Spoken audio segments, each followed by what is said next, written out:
시작하겠습니다. 요한복음 10장 7절로 10절까지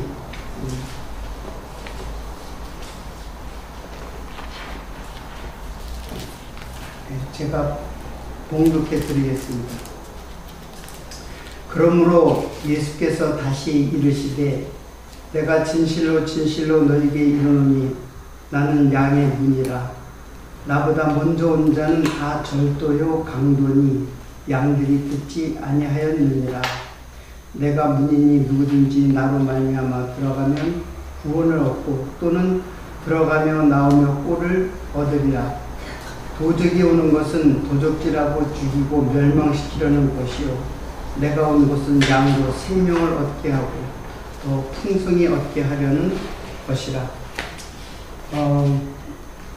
지금 요한복음의 그 말씀 중에 마리아가 죽기 향유를 부은 사건에 대해서 지금 공부를 하고 있는 중인데, 제가 오늘 이제 그 마리아 향유 사건을 마무리를 지으려고 합니다. 근데 이제 오늘 세 번째 강의인데, 요한복음 12장에 이제 6절에 보면은, 저는 도적이라, 이제 사도 요한이, 이제 기록자가 이제 한 말이죠. 사도 요한이 저는 도적이라, 현장에서 한 말이 아니라 이제 이렇게 기록을 한 거죠. 유다는 도적이다. 이제 이렇게 말을 했어요. 그런데 이제 이 도적이라는 말이 크레테스라고 해요. 크레테스라고 하는, 이거는 문자적, 상징적 도적이라고 했지만 가로치고 문자적, 상징적 도적, 이렇게 사전에 그렇게 나와 있더라고요. 그래서 문자적으로는 물론 도적이죠. 우리가 알고 있는 도적. 근데 상징적이라는 말이 거기에 이렇게 딱 명시되어 있는 걸 봐서, 이 도적이 무엇을 의미하는 상징이다라는 것을 우리가 이제 어렴풋이 이제 알 수 있죠. 사실은 어렴풋이 아는 게 아니라, 성경은 문자로 보면은 안 된다고 그랬죠. 문자로 보고 문자에서 끝나면 당연히 문자를 보죠.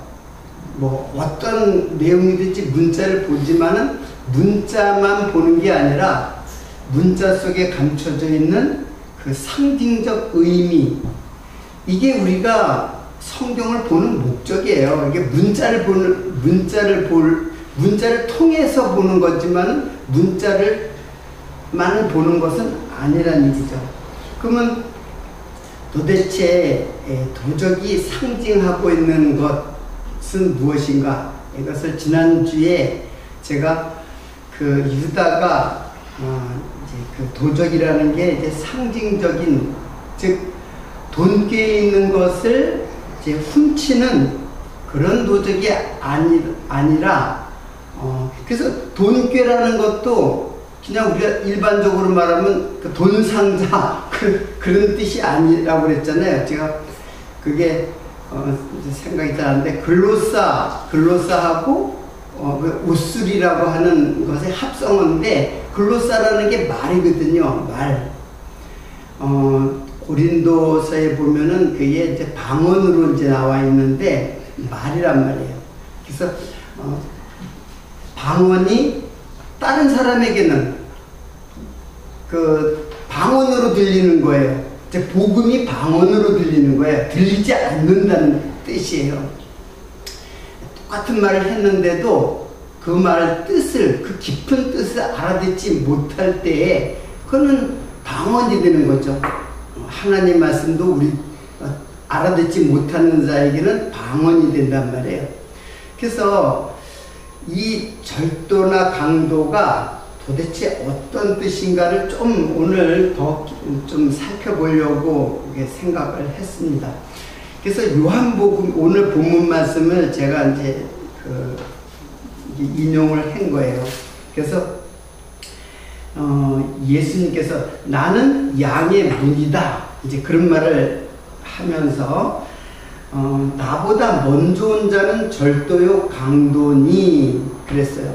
그래서 이때 이 절도요 강도니 할 때 이 절도가 바로 도적이에요. 여기에 말한 크레테스예요. 그러니까는 나보다 먼저 온 자가 도대체 무엇이냐? 즉 예수보다 먼저 온 자가 도대체 어떤 자이냐? 이제 그게 이제 중요한 거죠. 그래서 여러분들 그 선한 사마리아인의 비유를 보면은 그 강도를 만나서 고반 죽은 자가 있는데 레위인이 지나가고 그리고 제사장도 지나갔다 그랬죠. 그리고 나중에 온 자, 먼저 온 자들은 다 지나갔는데 나중에 온 자가 누구냐면 바로 사마리아인이죠. 바로 사마리아인이 누구겠어요? 그거는 고반 죽은 자. 고반 죽었다는 말은 그냥 두면은 살 수 없는 자예요. 그냥 놔두면 죽을 수밖에 없는 자. 그 자를 이제 돌보아줘가지고 이제 치료를 해주면서 살려주잖아요. 그 선한 사마리아인 다름 아닌 예수 그리스도죠. 그리고 예수 그리스도보다 먼저 온 자는 누구예요? 레위인도 있고 제사장도 있죠. 그래서 레위인 제사장은 쉽게 말하면 율법을 상징하는 인물들이에요. 율법을 철저히 지키는 자들, 율법을 철저히 지키는 자들. 그들이 바로 지금 이 말씀을 비춰보면 그들이 바로 뭐라는 뜻이에요? 절도요, 강도다. 자, 예수님께서 오시기 전에 이 구약의 전체가 뭐예요? 이게 바로 율법이잖아요. 율법과 선지자다 이렇게 했는데 선지자는 율법을 가리키는 자가 결국 율법이라는 거예요. 율법이 예수님보다 먼저 온 것인데 율법을 어떻게 보느냐가 절도가 되는 것이고 복음이 되는 거예요. 율법을 행위로 보고 행위로 지키고 행위로 가르치는 자, 그 자가 바로 절도요 강도라는 뜻이에요. 바로 레위인과 제사장. 그들은 사실 율법을 철저히 지키는 자들이에요. 이 행위라는 율법의 행위는 이게 율법을 아주 지켜도 아주 철저히 지키는 자가 바로 이제 구약의 그 제사장, 구약의 모든 인물들이 다 마찬가지로 율법을 철저히 지킨단 말이에요. 근데 율법은 지키는 것이 아니라 율법은 무엇을 약속하는 거예요. 그래서 율법이 몽학선생이 되어서 누구에게로 인도하는?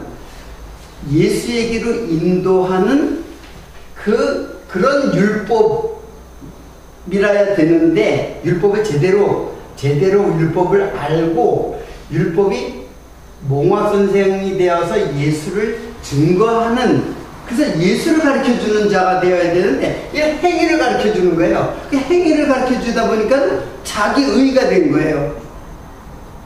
자기가 했으니까 자기 의가 된 거예요. 그러면 이게 바로 도적이고 이게 절도다 하는 뜻이에요. 쉽게 말하면 결국에는 자기는 율법을 철저히 지켜가지고 하나님을 잘 섬긴다고 하는 것인데 그것이 바로 나를 도적질하는 것이고 그것이 예수 그리스도를 인도하는 그 예수 그리스도의 대적자가 된다. 이제 그런 뜻이에요. 그래서 나는 양의 문이다. 예수님께서 그런 말했죠. 나는 양의 문이다. 그래서 나보다 먼저 온 자, 그게 바로 율법을 행위로 가리키고 행위로 지켜서 하나님께로 그들이 하나님을 안 섬기는 게 아니에요. 여러분 잘 이해를 해야 돼요. 잘 섬겨요. 아니, 철저하게 율법을 철저하게 지키는 거예요. 지킴으로써 섬기는 거예요. 그게 하나님 볼 때 그게 너희들에게 도적이다 이게요. 예수님은 그들을 마귀라고 한 거예요. 그래서 양의 문, 그래서 양의 문이 이게 예수님이잖아요. 나는 양의 문이다. 그 율법을 통해서 양의 문이 되는 예수를 증거를 해야 되는데, 그러면 양의 문이라는 거는 뭐냐면 이게 결국 구원의 문이에요. 이게 양의 문을 통과를 해서 이제 구원에 이르게 되는데, 이 양의 문을 갖다가 통과하지 않고 넘어가는 자들이 이게 절도요 강도라고 한 거예요. 그러면 양의 문이라는 건 뭐냐면은 쉽게 말하면 좁은 문이에요. 좁은 문. 왜 좁은 문이냐면 문이 좁아서 좁은 문이 아니라 율법에 의해서 양의 문이 좁아진 거예요. 이게 율법이 장애물이 돼가지고, 율법의 그 문이 장애물이 돼가지고 좁은 문이 된 거예요. 그래서 우리는 어디로 들어가야 돼요? 넓은 문으로 가면 멸망이라 그랬죠. 어느 문? 좁은 문으로 가는 거예요. 좁은 문도 우리가 공간적 좁은 문이라 이렇게 생각하면은 그건 지극히 문자로만 보는 것이에요. 이 좁은 문은 율법을 지켜서 들어가겠다고 하는 문이에요. 그래서 많은 사람들은 이 행위의 그 율법의 문을, 그 넓은 문으로 들어가요. 누구든지 그 문을 좋아해요. 다 이거 지켜라. 그러면 다 그걸 다 좋아해요. 지키라고 하면. 그 의미를 아는 것보다도 그걸 지키는 것을 더 좋아해요. 행위로 지키는 거. 왜 사람이 그걸 좋아하냐면 그게 자기 드러내는 거거든요. 행위를 한다는 거는 자기를 드러내는 걸 다 좋아하기 때문에 착한 일도 열심히 하는 거예요. 자기를 희생해 가면서 착한 일도 하고 봉사도 하고 그 사회에다가 그 사회사업도 이렇게 하고 다 자기를 드러내는 일이기 때문에 그거 다 좋아한단 말이에요. 없어서 못하는 거지. 자, 그러니까 그래서 그 좁은 문, 이런 문들이 양의 문이라는데, 양의 문이라는 말은 양이 죽으로 들어가는 문이에요. 양이 그 죽으로 들어가는 문, 그래서 양의 문이라고 해요. 그 베데스다 그 연못의 옆에 그 양문 곁이라 했잖아요. 그 양문이거든요.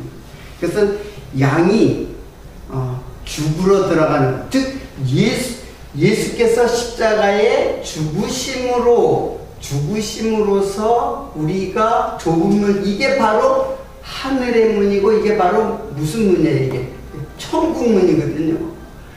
그래서 양의 문을 통해서, 죽음의 문을 통해서 들어가는 것, 그게 바로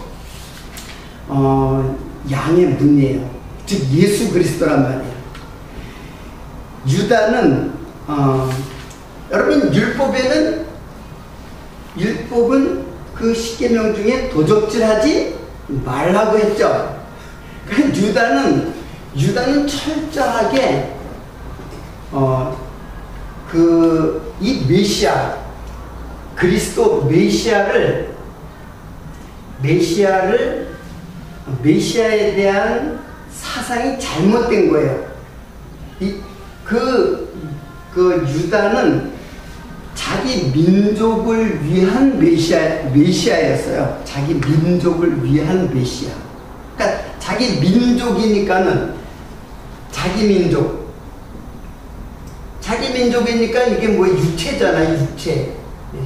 육체에 자기 민족의 그 민족의 독립과 해방을 위해서 그 예수를 쫓았던 자예요. 메시아를 쫓았는데 그 메시아에 대한 잘못된 사상을 말하는 거예요.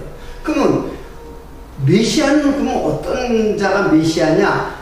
메시아의 원래 메시아는 육체적 메시아가 아니라 온 세상, 모든 민족, 아브라함한테 그런 말 했잖아요. 너로 인해서 모든 복을 받으리라 했던 그 모든 민족이에요. 이들은 육체의 해방, 육체의 자유, 육체의 해방과 자유를 주시는 메시아로 이제 유다는 그렇게 알았는데, 예수 그리스도는 어떤 메시아냐? 온 세상, 자기 민족이 아니에요. 온 세상의 죄에서 해방과 자유를 주셔가지고 우리들에게 안식을 주시는 메시아란 말이에요. 이게 도적과 예수 그리스도의 양이 그리스도의 기르는 양이 되는 갈림길이에요. 그래서 제가 향유 사건을 이제 2번에 마치려고 했지만은 좀 더 이걸 우리가 이해해야 된다. 지금 그래서 예수님의 복음은, 자, 복음이잖아요. 복음은 그 로마서의 1장에 나오는 듯이 혈통으로나, 복음은 혈통으로나 육정으로나 사람의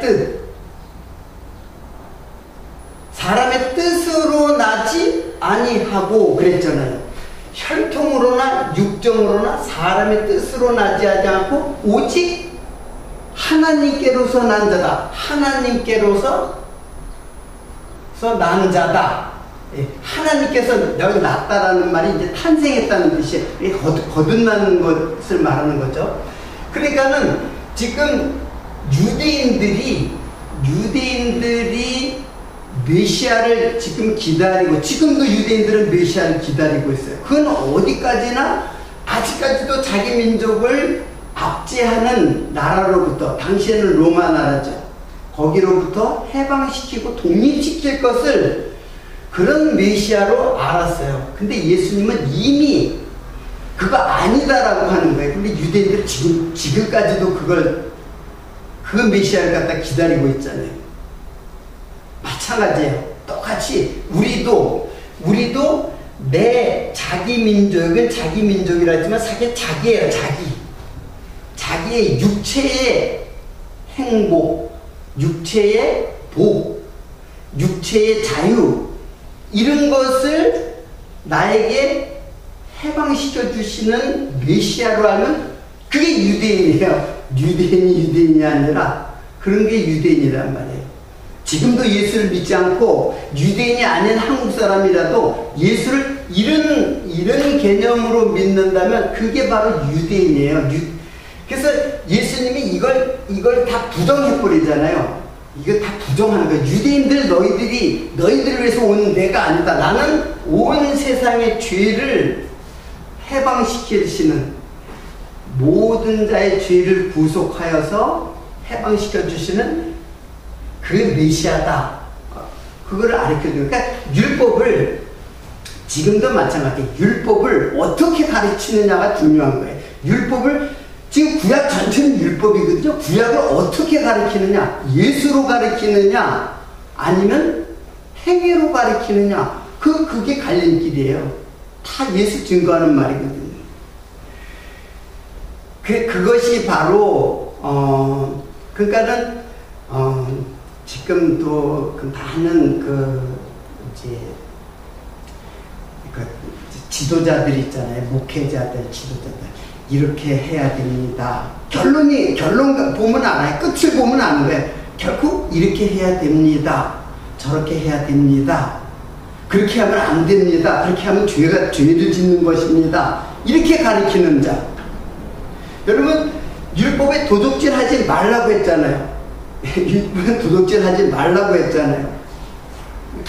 근데 성경에서 말하는 도적질은 다른 거 아니에요. 지금 남의 거 훔치는 거, 남의 거 훔치는 것은 그거 도둑이 아니라는 말은 아니지만 그것이 무엇을 가리키느냐. 진짜 도둑은 예수 그리스도의 의, 그리고 하나님의 영광, 예수 그리스도의 의, 이런 것들을 다 도둑질하는 자들이에요. 다 자기 영광, 자기를 위해서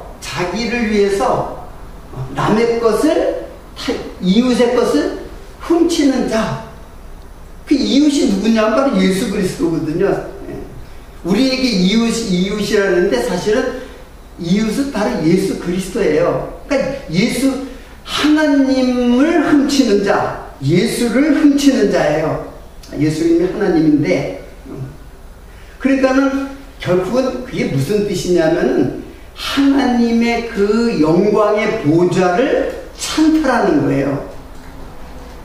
이게 진짜 대도죠, 대도. 진짜 큰 도둑이죠. 옛날에 아주 부자들의 그 보석만 훔치는 그런 대도라고 그러는데, 내 이름은 잊어버렸는데, 그런 자가 있어요. 예. 그 가장 큰 도둑은 그것을 도둑하는 거예요. 자기 영광을 취하려고 하는 것. 칭찬받고, 쉽게 말하면 내가 칭찬받고 남한테서 나를 드러내려고 하는 그것이 바로 하나님, 영광은 오직 하나님밖에는 없어요. 우리는 피조물인데 진짜 티끌과 같은 것이고, 그걸 깨달아서 의에 이르는, 예수 그를 통해서 의로 이르는 길인데 자기가 영광을 얻겠다고 하는 거예요. 이게 지금 유대인들을 이야기를 하지만 이게 다 우리를 가르쳐주는 하나의 도구들이에요. 여러분, 유대인들이 그들이 선택받았다, 그거 얘기하려고 하는 게 아니에요. 유대인들을 설명형 도구로, 그래서 혈통적 유대, 이걸 다, 그러니까 우리 육정을 다 제거하는 거예요. 다 부정하는 거예요. 그래서 자기를 부정한다는 게 자기의 죽음을 말하는 거예요. 양의 문, 예수의 죽으심을 통해서 나는 죽은 자로구나, 그런 걸 아는 거예요. 제사장이나 레위인들은 거반 죽은 강도 만나서 거반 죽은 자를 그냥 내버려 두고 갈 수밖에 없어요. 왜냐하면 율법을 지키려고 했던 거예요. 그 사람들이 그걸 그냥 지나간 거는, 율법에는 거반 죽었으니까 시체처럼 보인단 말이에요. 죽어 있는 자처럼. 근데 죽은 자를 절대 만지면 안 돼요. 율법에. 레위기서 보면 죽은 자를 만지면 죽은 자와 같이 되는 거예요. 그렇기 때문에 죽은 자를 갖다가 절대 나도 부정하게 되는 거기 때문에 만질 수가 없는 거예요. 율법을 지키기 위해서. 근데 예수님은 그들을 돌봐주잖아요. 돌봐주려면 만져야 되잖아요. 그래서 오히려 예수의 생명이 그에게 가는 거예요. 그래서 옷가를 만지면은 혈류병 앓는 여자가 나음을 얻잖아요. 오히려 예수를 만지면 예수의 생명으로 나음을 얻는 거예요.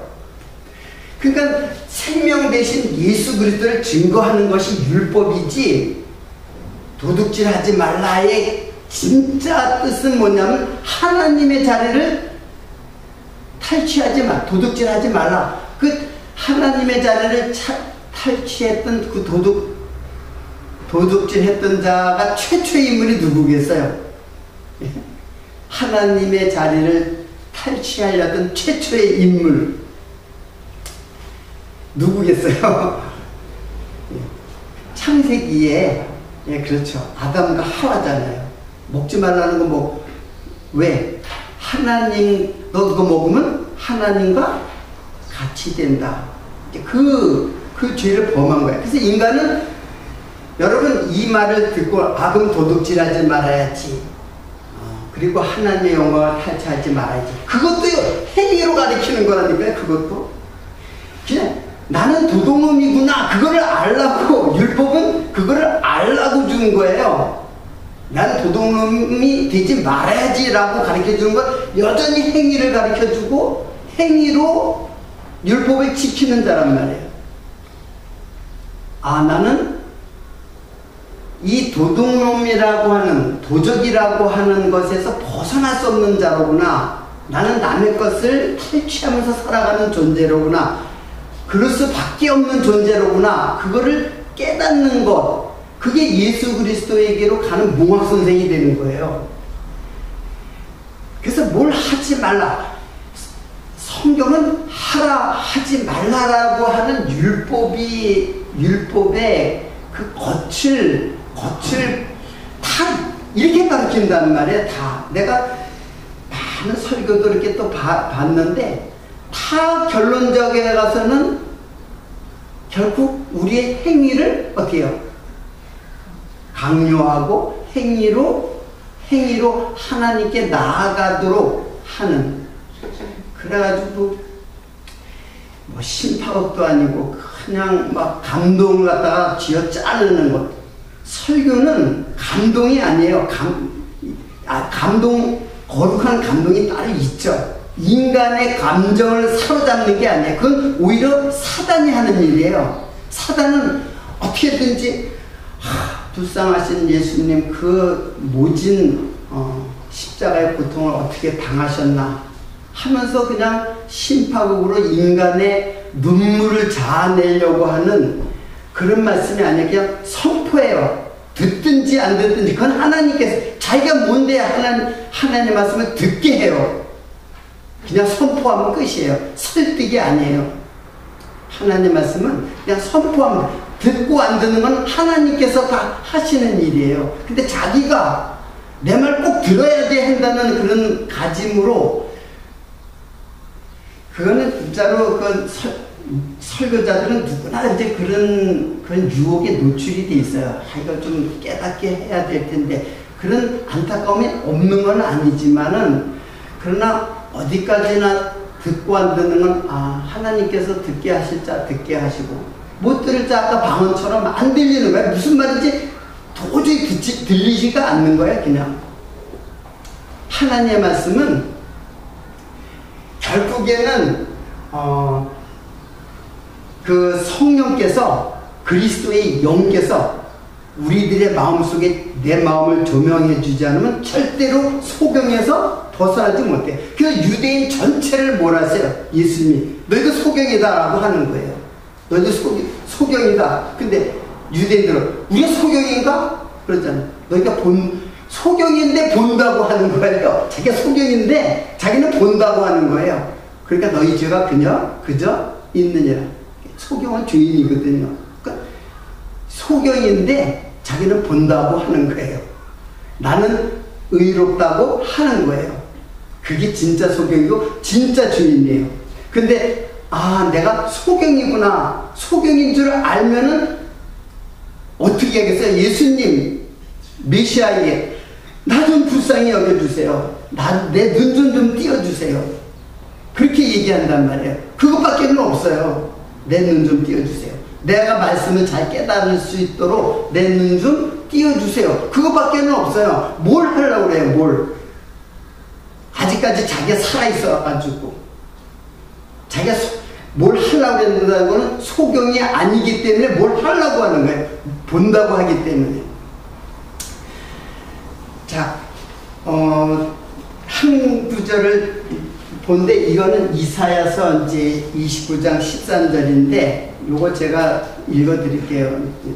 찾는 건 여러분 집에서 찾아보시고 주께서 가라사대 이 백성이 입으로는 나를 가까이 하며 입술로는 나를 존경하나 그 마음은 내게서 멀다. 정확하게 이사야 선지자가 이 말씀을 이렇게 이제 해석을 해주고 있어요. 너희 입술로는 나를 존경한다. 입술로 하는 겉으로 나를 잘 섬기고 도둑질도 안 하고 간음도 안 하고 살인도 안 하고 거짓 증거도 안 하고 다 이웃에 대해서 거짓 증거도 안 하고 다 잘 지키는데 입술로는 나를 존경한 그 마음은 내게서 멀도다.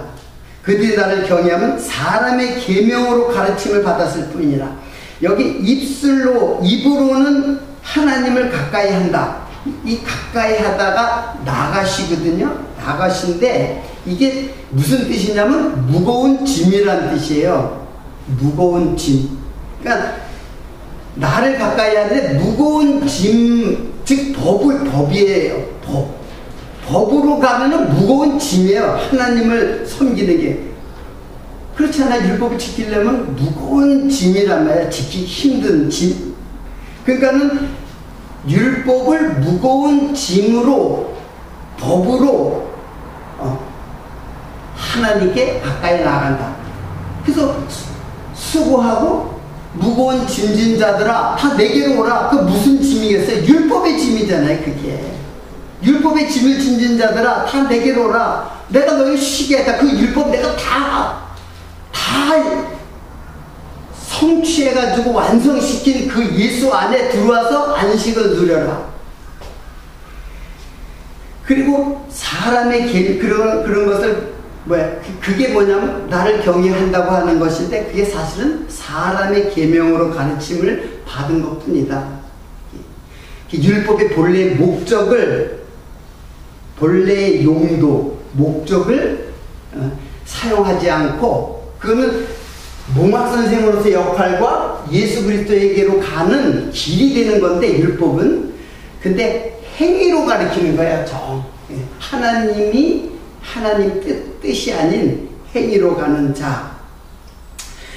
그러니까 결국에는 자기 의와 예수의 의로 이게 갈림길이 되는 거예요. 결국 율법을 어떻게 보냐. 율법은 하나의 나무예요. 에덴 동산에 있었던 한 그루의 나무, 두 그루의 나무가 아니에요. 그걸 율법의 나무, 즉 선악 지식의 나무로 먹느냐, 아니면 생명나무 예수로 먹느냐, 그렇게 차이가 나는 거예요. 한 나무를 내가 어떻게 보느냐, 어떻게 먹느냐. 두 나무가 아니에요. 단수되어 있다고 했잖아요. 제가 언젠가 얘기했듯이 단수인 하나의 나무, 그걸 갖다가 선악지식의 나무. 그러니까 계시록에는 선악지식의 나무가 없잖아요. 생명나무가 있지. 자, 그리고 12장 7절에 마지막 부분들을 다 이제 보겠습니다. 예수께서 가라사대 저를 가만두어 나의 장사할 나를 위하여 일을 두게 하라. 여기서 저를 가만두어 라는 말은 이제 아피엠이라고 해요. 아피엠이. 이거는 용서하라, 하게 하라. 그냥 가만두라. 그런 거는 그거 하게 하라. 그런 뜻이에요. 용서하라는 말도 마찬가지죠. 그 여인이 하는 일을 하게 하라. 나의 장사할 나를 위하여 일을 두게 하라. 여기서 두게 하라가 텔레오예요. 이 텔레오는 제가 1시간을 강의를 해야 할 정도로 중요한 말이기 때문에 간단하게만 얘기할게요. 이 텔레오는, 이거는 행하다, 행위로 우리 이해를 하는데, 텔레오, 예수님께서 그 부자 청년한테 너 율법에 뭐라 기록됐냐? 그러니까는 율법에 이렇게 기록했으나, 그럼 그를 행하라 했을 때 행하라가 텔레오예요. 근데 이 텔레오는, 이거는 행위로 지키라는 뜻이 아니라 네 마음속에 간직하라 라는 뜻이에요. 텔레오. 근데 이 부자 청년은 뭐라고 그랬냐면은, 내가 그거 다 지켰습니다 할 때, 그 지켰습니다 할 때, 이게 텔레오와 필라소, 똑같이 지키다예요. 지키다라고 번역이 돼 있어요. 그런데 요 텔레오, 이건 예수님이 하신 지켜라고 한 말은 뭐냐면, 이거는 간직하다라는 뜻이에요. 간직하다, 보존하다, 간직하다. 근데 요거는 뭐예요? 행위로 내가 그것을 다 지켰습니다. 부자 청년은 필라소, 똑같은 지켰다라는 말을 썼는데, 부자 청년은 필라소를 쓰고, 예수님은 그걸 지켜라, 그걸 간직해라, 그런 말로 사용을 했어요. 자, 그러니까는 일을 두게 하라, 나를 위하여 일을 두게 하라, 일을 간직해라, 그렇게 이제 이해를 해야 되는 거죠. 장사할 날, 여기 날도 장사는 그날을 준비하라는 뜻이 아니라, 이 날이라는 말은 헬라어로는 물론 헤메라인데 히브리 말로는 욤이라고 해요. 이 날은 낫하고 날하고 똑같이 용으로 사용돼요. 날, 낮. 그 첫째 날이니라 할 때 날, 그리고 밤과 낮을 구별을 하죠. 나눈단 말이에요. 그때도 그 낮이라고, 밤과 낮이라고 할 때 낮도 요미고, 첫째 날, 둘째 날, 셋째 날 할 때 날도 요미예요. 그건 뭐냐면 빛이 있는 동안에 라는 뜻을 말하는 거예요. 빛이 있는 동안에. 내가 빛이 있는 동안에 일을 한다 그랬잖아요. 내가 그 예수님께서, 아버지께서 일하시니 나도 일한다. 그리고 또 낮이 12시가 아니냐 이런 말들, 이게 다, 그러니까 나의 장사할 날, 그러니까 장사할 날이 이제 며칠인지 모르겠지만 어떻든 예수님이 장사는 그 날이 아니라, 그 날이라는 거는 예수님의 죽으심을 전파하는 날이에요. 예수님의 죽으심을 전파하는 날. 그래서 12장 8절에 이제 곧 마지막 절인데, 가난한 자는 항상 너희와 함께 있거니와 나는 항상 있지 아니하리라 그랬잖아요. 가난한 자는 항상 너희와 함께 있거니와 나는 항상 있지 않다. 그러니까 내가 계시하는 날은 이제 예수님이 살아있을 동안에 하는 거죠. 죽고 난 다음에 누가 해야 된다는 얘기, 이 말은. 가난한 자는 항상 너희들과 함께 있다. 이제 나는 항상 있지 아니하다. 그 말은 뭐예요? 나는 이제 십자가에 못 박혀 죽고 이제 없지만은 너희들은 가난한 자와 항상 같이 있지 않느냐, 그 말이에요. 그러면 이 말을 들으면, 그러면 이제 예수님은 없고 이제 내가 해야 되는구나, 또 이렇게 또 생각을 한단 말이에요. 그렇잖아요. 여러분이 하는 게 아니라 여러분 안에 있는, 이제 내가 너를 보아와 같이 버려두지 않고 내가 네 속에 들어가서 너희들과 함께 하겠다고 그랬잖아요. 그러니까 함께하는 예수 그리스도, 내 안에 있는 예수 그리스도가 빛을 비추는 거예요.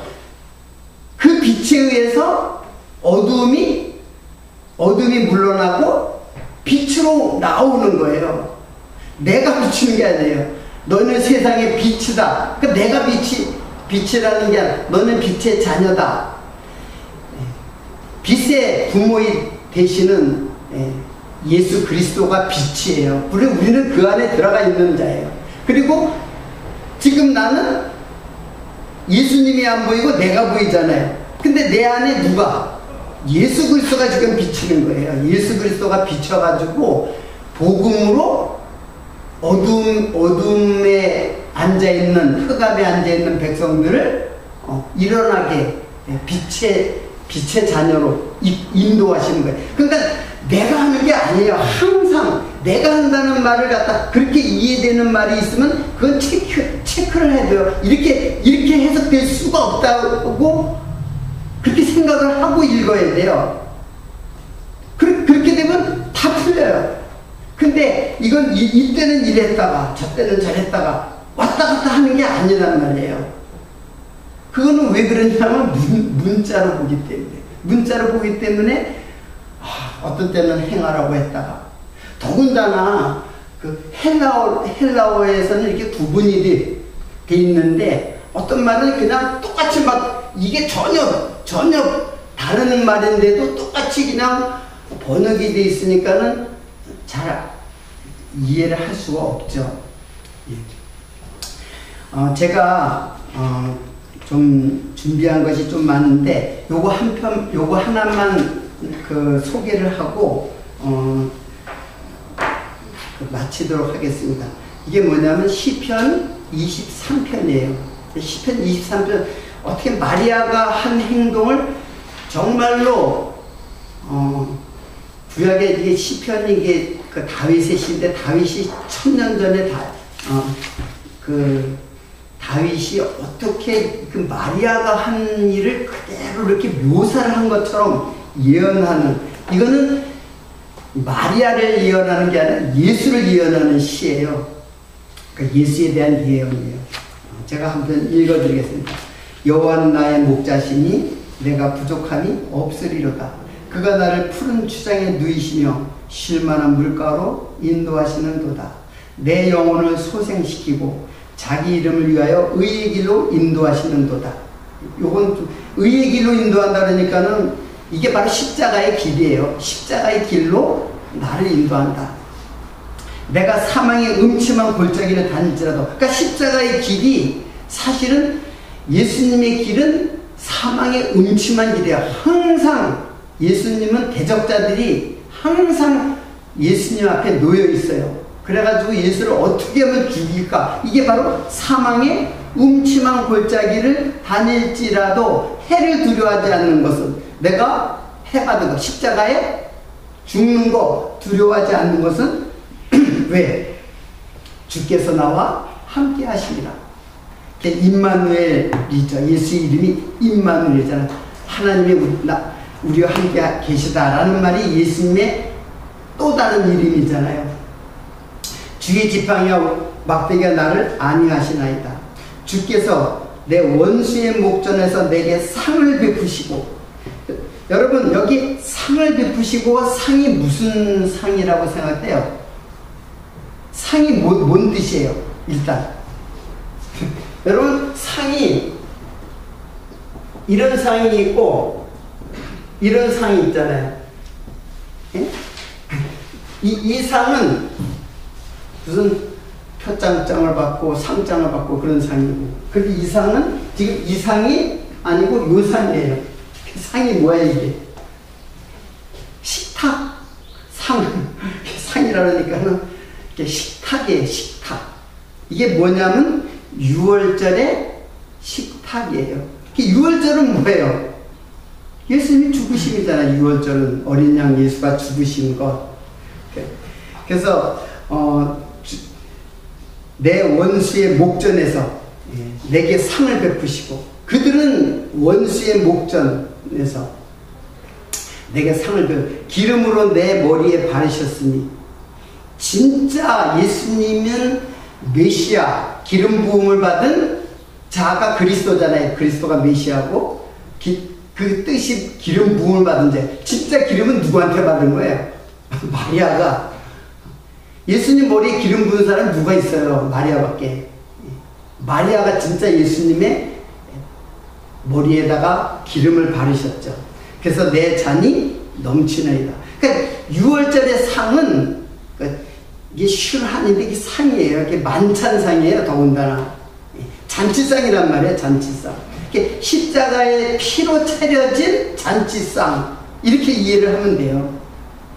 그래서 내 잔이 넘치나이다. 포도주에 예수 그리스도의 피가 넘침으로 말미암아 이제 복음의 잔치가 우리들에게 베풀어지는 거예요.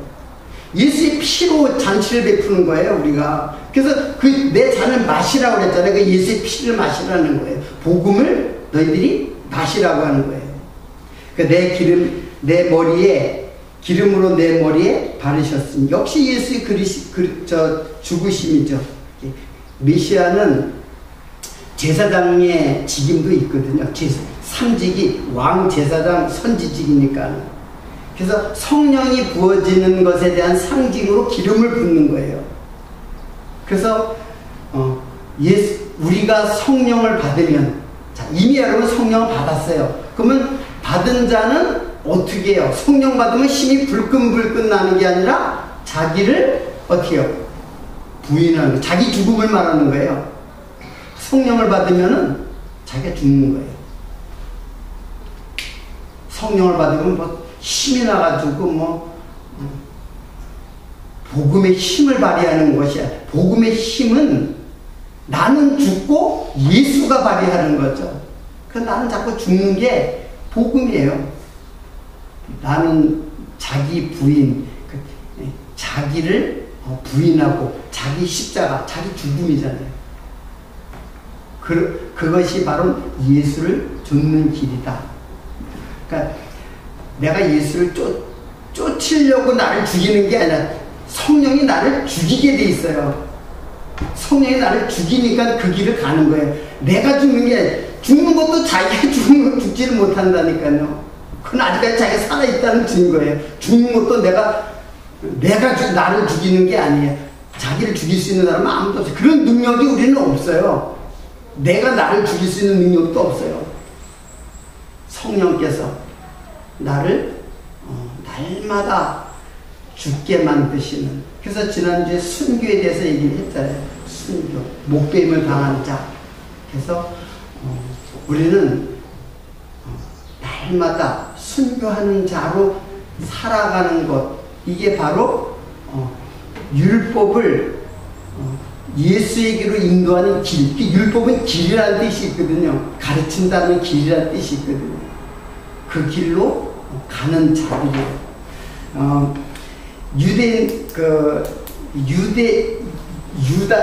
유다라는 말은 유대인의 대표자라는 상징적 인물이에요. 유다가. 그 이름이 유다예요. 그래서 육체적 유다를 갖다가 육체적 유대인을 완전히 부정하는 거야. 너희들 아니야. 너희들은 다만 하나님의 말씀을 증거하기 위한 설명하는 도구들로 구약에 사용되었던 민족이야.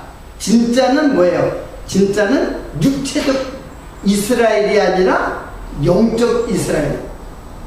육체적 아브라함의 자손이 아니라는 얘기죠. 그래서 예수님도 육체로 오지 않아요. 요셉의 아들로 오지 않아요. 실제로는.